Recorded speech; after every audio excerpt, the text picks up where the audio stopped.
Okay, Ka-Alpha Adventure Farms, kailan ba yung huli kong publish na video sa channel? March 4. Today is March 13. Ako, siyam na araw din na pala ako. 8 araw na hindi ako nakakapag-publish ng video. So anong dahilan? May inihahanda kasi ako ngayon na bagong project. Papasukin ko na rin or pinasukan ko na rin ang Agritech. Ina-apply ko dito yung expertise ko, yung profession ko as an IT professional dyan sa Agtech, Agricultural Technology. So nabibisi ako ngayon dun sa project na yon. In the coming days, I'm going to vlog about it as well dahil may binubuo akong team. Baka meron sa inyo dito na subscriber o regular na nanonood sa mga videos ni Alpha Adventure Farms na may expertise din sa IT na nababagay dito sa project na to. But anyway, we're not going to talk about that AgTech project in this video. Gusto ko lang maisingit sa busy kong schedule yung pagbabahagi sa inyo ng aking kaalaman sa pag-aalaga ng iba't ibang klase ng hayop, ano? So ito, isingit ko lang. Pipili ako ng random na tanong dito sa mga unanswered comments. Unanswered comments na iniwan nyo sa YouTube channel ni Alpha Adventure Farms. So isa dito ang kahit alin na lang, sige. Ang una kong mabasa, ito na lang. Galing kay Bonifacio Dicoso. Bonifacio Dicoso. So ito na, no? Ang tanong mo ay, Sir, monthly po ba dapat ang bacterial flushing sa mga na RIR? Parang medyo may nakalimutang word na i-type doon na. Kung mag-fill in the blanks ako, siguro ang gustong tanong ni Mr. Bonifacio Dicoso ay, Sir, monthly po ba dapat ang bacterial flushing sa mga nangingitlog na Rhode Island Red? Siguro pwedeng ganun, mga nangingitlog na. More likely, yun tinatanong eh. Pwede ba ako magpa-antibiotics sa mga nangingitlog na, sa mga hindi pa nangingitlog? No? So, I'm just making an assumption dito. No? But, the bottom line ng tanong ay, buwanan ba, every month ba ang pagbabacterial flushing dapat? No? Okay. Nung elementary ako, no, hanggang sa mag-college ako, dahil ako ay regular na nagtatrabaho sa sabungan, no? Nagtitinda ako doon. Naririnig ko doon sa mga nagsasabong, mga nag-aalaga ng mga manok panabong na every month ang kanilang bacterial flushing. Now, bawat farm ay may kanya-kanyang programa diyan. May kanya-kanyang health program, no? Dito sa akin, may sarili din akong health program na involve ang pagbabacterial flushing. Sa mga hindi pa nakakaunawa kung ano ba itong bacterial flushing na tinutukoy natin dito, ito yung pag-e-expel, pagpapalabas ng mga bad bacteria sa katawan, particularly sa gut, sikmura, bituka ng ating mga alagang manok, Rhode Island Red. Ayan. Kahit anong pang breed ng manok yan, binabacterial flushing yan eh. Kahit nga kalapati, binabacterial flushing ko eh. Gansa, Bengala, Muscovy duck, Peking duck, mga pabo. Ayan, binabacterial flushing ko mga yan. No? Dito sa akin, sa Alpha Adventure Farms, i-enumerate ko tuwing kailan ako nagbabacterial flushing. Kapag ka may umorder, halimbawa, umorder sa akin ng 1-month-old pasulong na edad ng manok. Bago ko yan ibigay sa customer, ibabacterial flushing ko muna yan gamit ang dalawang bagay na pang bacterial flushing. Una is yung synthetic na antibiotics, antibacterial solution. No? Mauuna yon. Susundin ko yung nakasulat sa pakete na para sa prevention. Pag para sa prevention, usually nagraran yan ng 3 to 5 days. Sunod-sunod yon. Tapos yung dosage mo, usually nasa kada 5 grams na antibacterial powder or solution, ay ihahalo mo yon sa isang galong tubig, 4 liters almost. So mas kakaunti. Mas matapang yung treatment kasi dosage ng treatment na nagra-run for 5 to 7 days, tapos yung 5 grams ay para lang sa 2 liters, kalahating galong tubig, no? So ngayon, sa akin, after kong i-administer yon para sa mga ibebentang manok, again, para sa mga may edad lang na 1 month old pataas, no? Pag less than 1 month old, hindi ko pa siya ibabacterial flushing using synthetic na antibiotics, no?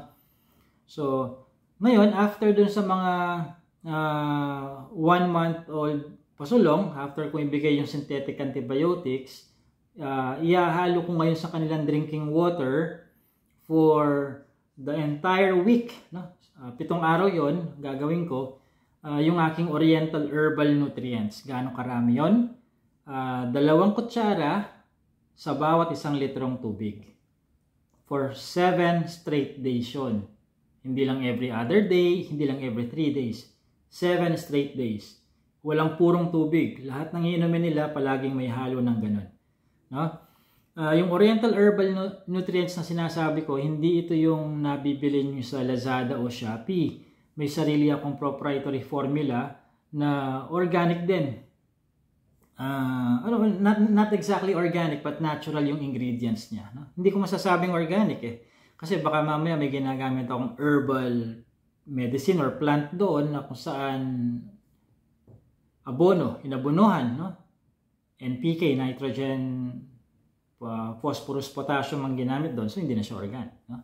So ganun ang ginagawa ko, no? Sa mga ibebentang mga manok na may edad na 1 buwan pa sulong. Ngayon, dun sa mga ibebentang manok naman na less than 1 month old, ang pang-bacterial flushing ko sa kanila ay Oriental Herbal Nutrients lang. Wala na yung synthetic na antibiotics, no? Wala na yung Premoxil, hindi na yung Ambroxetil.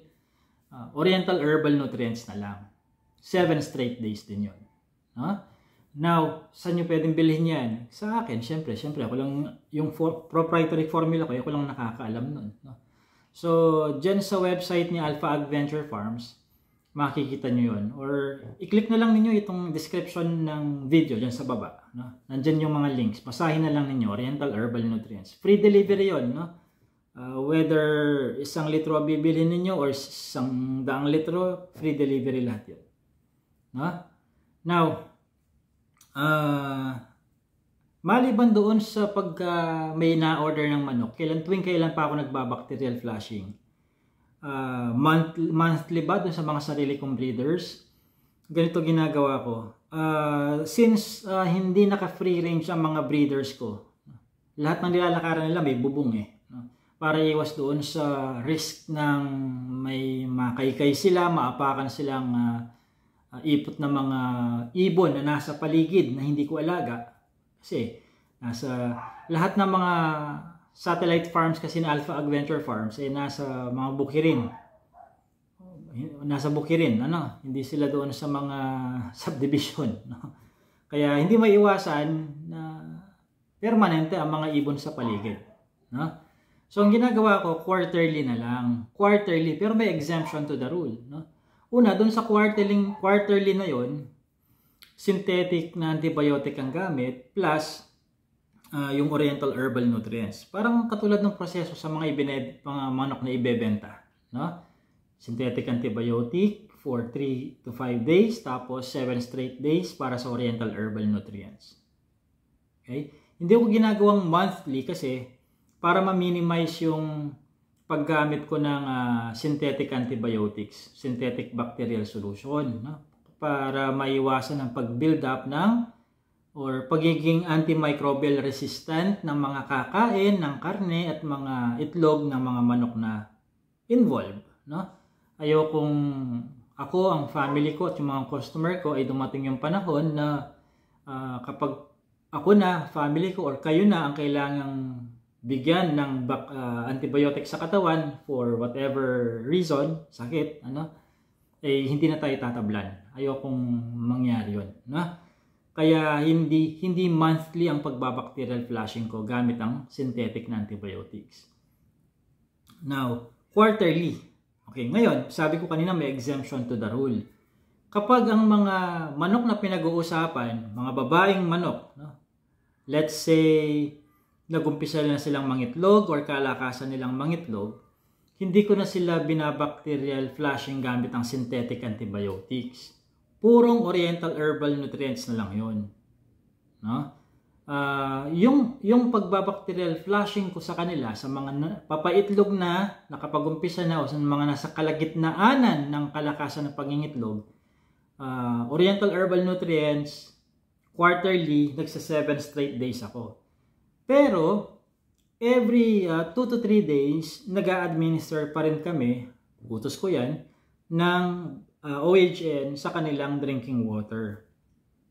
No? Pero hindi nga lang siya 7 straight days. Every 2 to 3 days, nagmi-mix sa kanilang drinking water. Bakit? Anong dahilan? Pinagmamalaki ko palagi, di ba? Kapag nagpo-post ako sa Facebook page na lahat ng ginagawa, lahat ng galawan kay ni Alpha Adventure Farms ay may explanation ng science. Hindi ito parang pauso lang, napagtripan lang, narinig lang sa iba, no? Second hand information, tapos kinopya na lang. Hindi. Anong dahilan? Bakit tawag dito?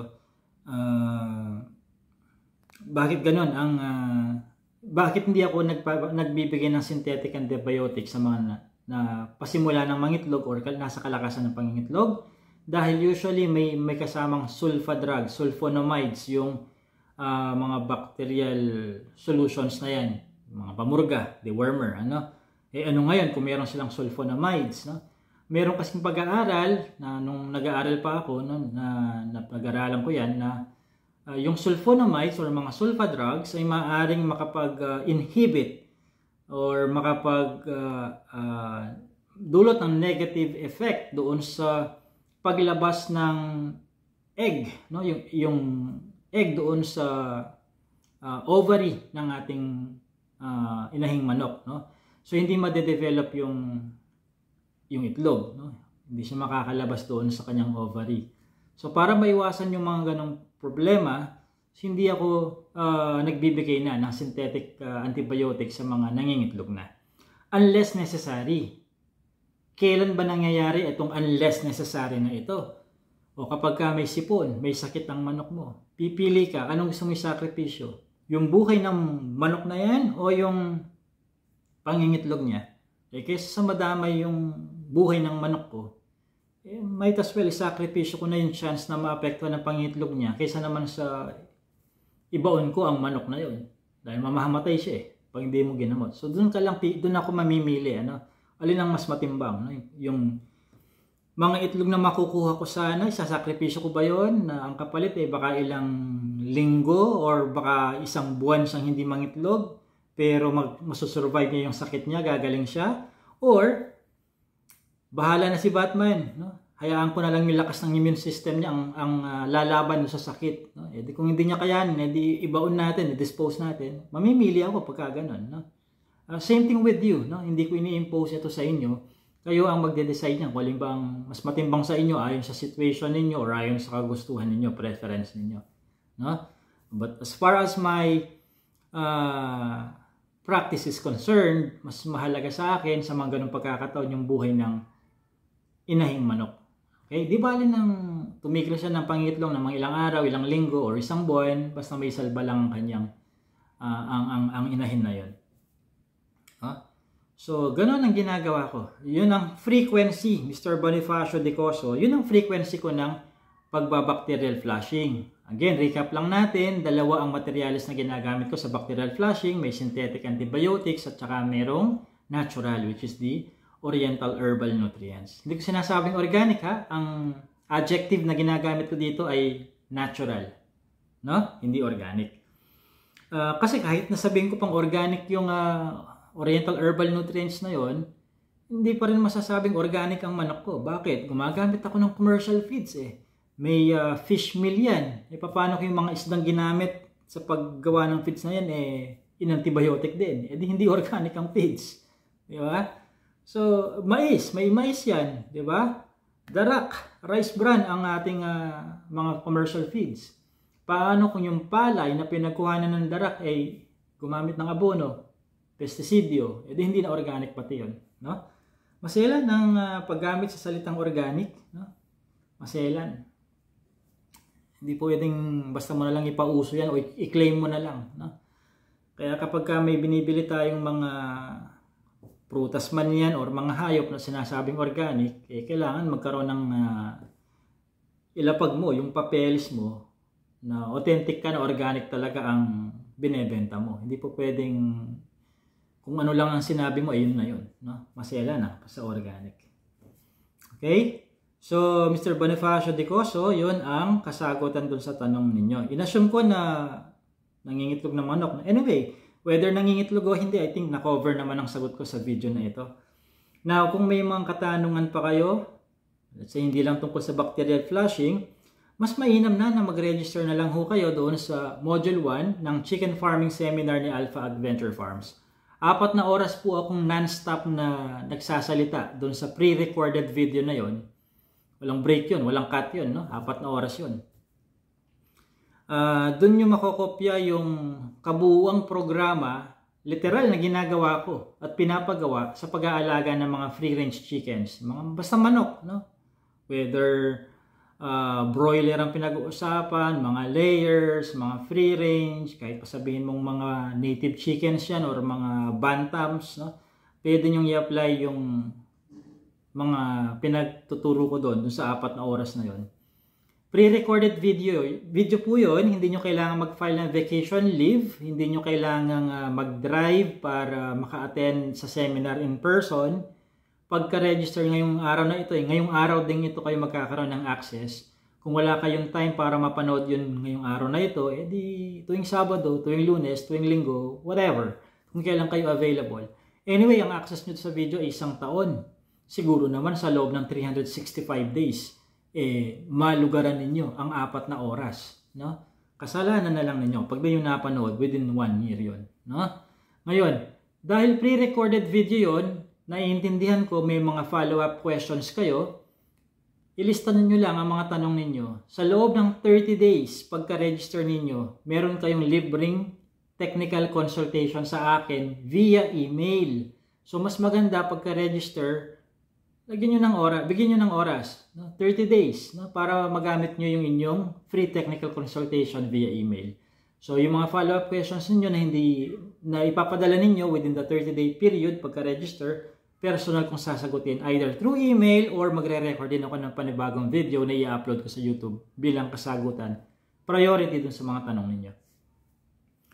Okay? Nasa description ng video ring ito, yung link kung paano mag-register doon sa chicken farming seminar na iyon.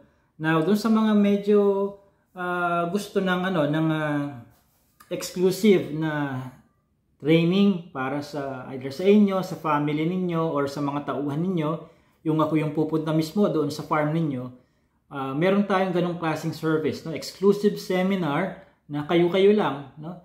Imbes na kayo ang dadayo sa akin, ako pa ang mag-i-effort na pupunta sa inyo, no? Kung within Luzon lang yan, ako na at ang team ko ang pupunta sa inyo. Now, kung Visayas, Mindanao yan, sagot nyo po yung accommodation at saka travel expense. Kung within Luzon, nakargo ko na ho ang sarili ko doon at ang team ko. No? Ako nang bahala doon.